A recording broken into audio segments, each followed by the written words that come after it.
Seorang peternak lebah memutuskan memburu sebuah organisasi penipuan yang telah menghancurkan hidup seseorang yang ia anggap sebagai keluarga.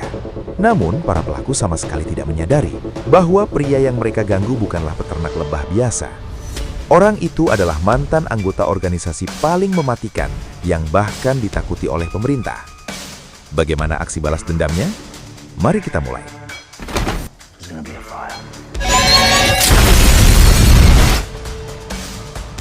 Film dibuka dengan memperlihatkan Clay, seorang peternak lebah. Saat itu, ia mendatangi seorang wanita tua bernama Parker yang telah memberikan tempat tinggal untuknya dan menganggap Clay seperti anak sendiri. Crabgrass and weeds, and you brought it back to life. I just wanted to thank you for putting up with me. Come back at supper time, let me feed you. Di sisi lain, Parker melihat komputernya menampilkan peringatan bahwa perangkatnya terkena virus. Di layar juga tertulis nomor yang harus dihubungi dan aplikasi yang harus diinstal. Karena terlalu percaya dengan skema itu, Parker menuruti semua perintah penipu.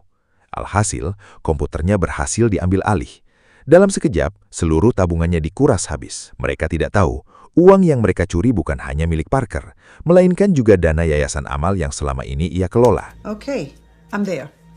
Ooh, my computer's going crazy. Saat Clay sedang memanen madu untuk Parker, tiba-tiba ia mendengar suara tembakan dari dalam rumah.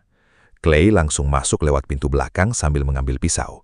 Namun ia terkejut melihat Parker sudah tidak bernyawa. Tak lama kemudian muncul anak Parker yang merupakan anggota FBI, Verona. Ia langsung menuduh Clay telah membunuh ibunya. Best and only perp. Suicide. You can't be serious. Namun Clay mencoba menjelaskan situasi yang sebenarnya. Saat polisi tiba, hasil identifikasi menunjukkan bahwa Parker memang bunuh diri. Meski begitu, Clay tetap dibawa ke kantor polisi untuk menjalani pemeriksaan lebih lanjut. I keep bees. Verona yang masih kebingungan kemudian memeriksa komputer milik ibunya. Disitulah ia mengetahui seluruh tabungan ibunya telah habis dikuras.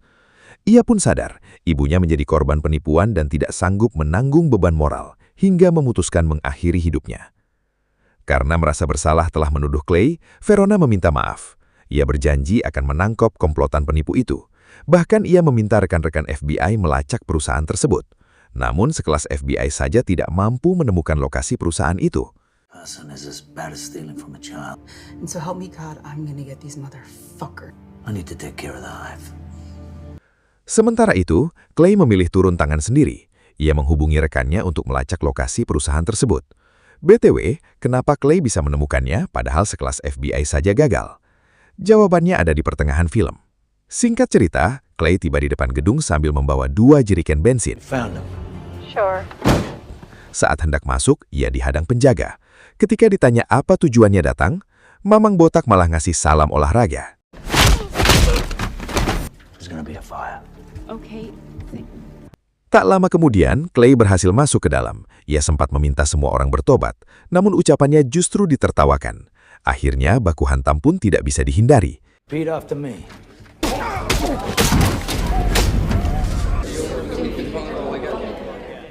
Clay meminta seluruh karyawan keluar karena ia ingin menghancurkan tempat yang penuh dosa ini. Saat tim FBI datang, mereka tidak menemukan satu pun bukti yang tersisa. Di sisi lain, manajer perusahaan langsung melaporkan kejadian itu kepada seorang anak muda bernama Derek. Begitu mengetahui perusahaannya dihancurkan, Derek langsung menyewa sekelompok gangster untuk menghabisi Clay. Saat para gangster menyerang, Clay dengan santai menghabisi mereka satu persatu. There's gonna be a fire.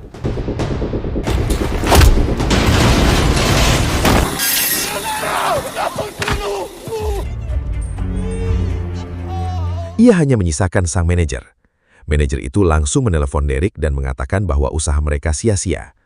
Namun di tengah percakapan, Clay tiba-tiba muncul. Ia mengikat sang manajer ke mobil, lalu menenggelamkannya ke sungai. Setelah itu, Clay langsung menelepon Derek.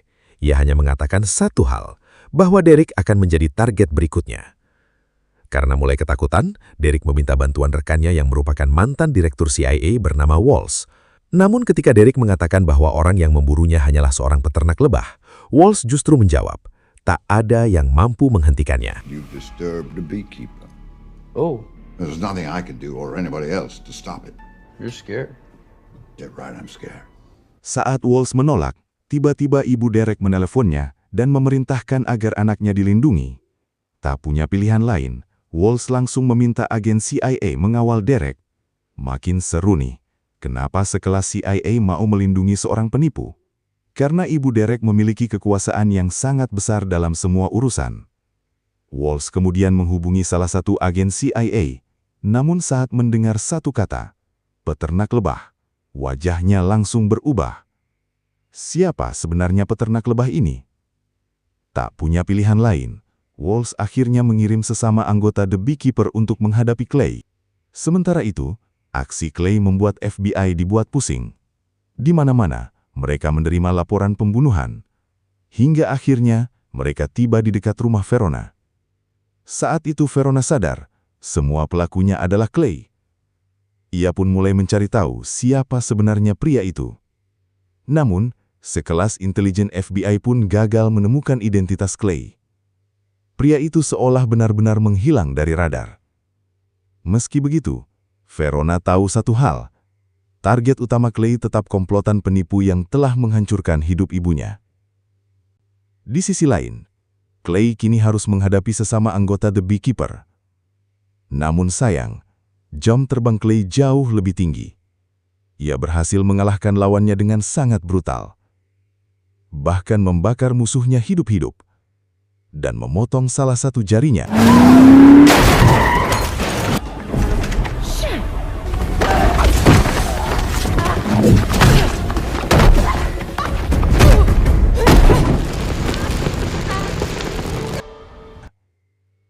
Mengetahui anggota The Beekeeper yang ia kirim gagal menghentikan Clay, Direktur CIA memilih tidak ikut campur lagi dalam urusan ini. Mau tak mau, Walls akhirnya mengerahkan para pensiunan pasukan khusus untuk menghadapi Clay. Disinilah kita akhirnya mengetahui siapa sebenarnya Clay. Walls kemudian menjelaskan kepada seluruh pasukannya bahwa pemerintah memiliki sebuah organisasi rahasia bernama The Beekeeper. Organisasi ini diciptakan untuk menjaga keseimbangan dan melindungi struktur yang sudah ada. Sama seperti seekor lebah, selama sarangnya tidak diganggu, lebah akan tetap tenang. Namun saat ada yang mencoba merusaknya, lebah itu akan langsung menyengat. Begitulah cara kerja The Beekeeper. Mereka diberi kewenangan khusus untuk menentukan sendiri apakah target mereka layak hidup atau harus mati. Yang lebih mengerikan lagi, Walls mengatakan bahwa meskipun pasukannya berjumlah puluhan orang, itu tetap belum cukup untuk membunuh Clay. Rams, even I wasn't privy to act on their own judgment. You are, in other words, pussies. Di saat yang sama, FBI yang sudah mengetahui target berikutnya langsung bergerak bersama pasukan Walls untuk menghentikan Clay. Di sisi lain, Clay kembali ke markas The Beekeeper sambil membawa potongan jari yang ia ambil. Di sana, ia mulai mempersiapkan rencana berikutnya.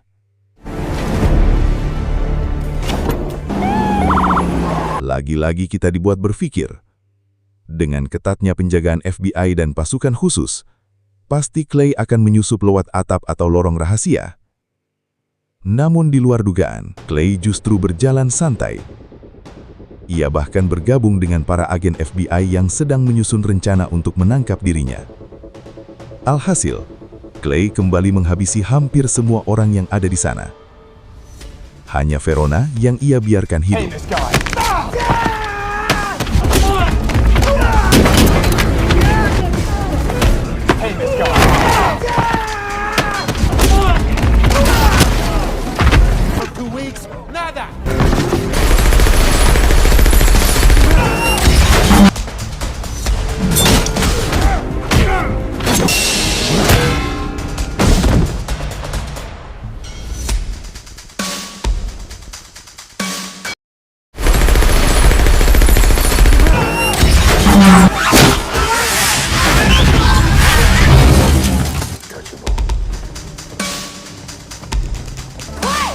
Verona mencoba menghentikannya, namun Clay tetap melanjutkan aksinya. Karena ia tahu, orang-orang yang sedang ia buru tidak mungkin diproses melalui jalur hukum. Dan disinilah semuanya terungkap. Ternyata ibu Derek adalah Presiden Amerika Serikat. Verona akhirnya mengetahui rencana Clay. Ia sadar, Clay bukan hanya ingin menghukum Derek. Kemungkinan besar, ia juga akan membunuh Presiden Amerika. Verona bahkan memperkirakan, keuntungan dari perusahaan penipuan itu digunakan untuk mendanai kampanye sang presiden. Karena itu, ia langsung meminta seluruh penjagaan di Gedung Putih diperketat. Strike at the heart of the problem. President Danforth, sir. Di sisi lain, Clay yang sudah mengetahui titik buta penjagaan, mulai menyusup melalui saluran air. Kebetulan, ada mobil tim SWAT yang sedang memasuki area pemeriksaan. Bahkan kolong mobil pun ikut diperiksa. Namun tiba-tiba, Clay berhasil melumpuhkan salah satu petugas, mengambil seragam FBI, lalu menyamar sambil memasang bom di beberapa titik. Walsh yang mulai kehabisan cara, akhirnya memanggil Lazarus, seorang pembunuh bayaran yang pernah membunuh anggota The Beekeeper. Karena menurutnya, tim SWAT dan FBI saja tidak akan mampu menghentikan Clay. Namun Lazarus justru mengatakan, kejadian itu hanyalah keberuntungan, karena saat menghadapi Clay, ia harus kehilangan satu kakinya. Di dalam gedung, Derek dipanggil ibunya untuk menemui petinggi FBI dan diminta menjelaskan asal-usul uang yang masuk ke perusahaannya. Di hadapan semua orang, Derek akhirnya mengakui kesalahannya. Yang lebih mengejutkan lagi, sang ibu ternyata sama sekali tidak mengetahui bisnis kotor yang dijalankan anaknya. Because I care and I want to leave a better world. Entah apa yang dilakukan Clay, tiba-tiba ia justru memperlihatkan dirinya di depan semua orang. Dan saat aparat berusaha menangkapnya, kekacauan pun langsung pecah.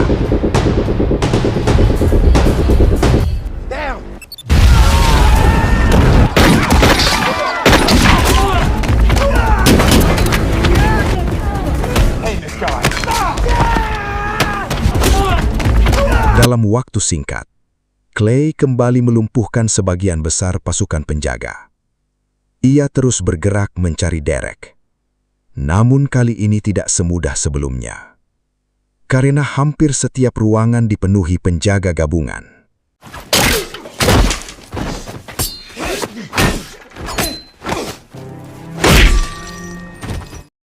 Di saat yang sama, Derek dan ibunya sedang berdebat.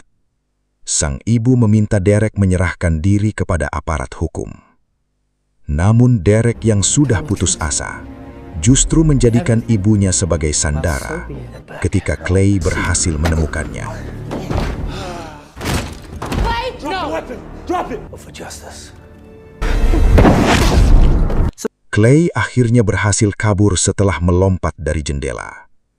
Saat itu, Verona sebenarnya memiliki kesempatan untuk menembaknya. Namun ia memilih menurunkan senjatanya. Karena Verona akhirnya memahami, alasan Clay melakukan semua ini adalah membalas kematian ibunya yang tidak pernah mendapatkan keadilan. Clay kemudian menuju pantai. Di sana, ia telah menyiapkan perlengkapan selam. Ia pun menghilang ke dalam laut. Dan hingga saat ini, keberadaan Clay tidak pernah diketahui lagi.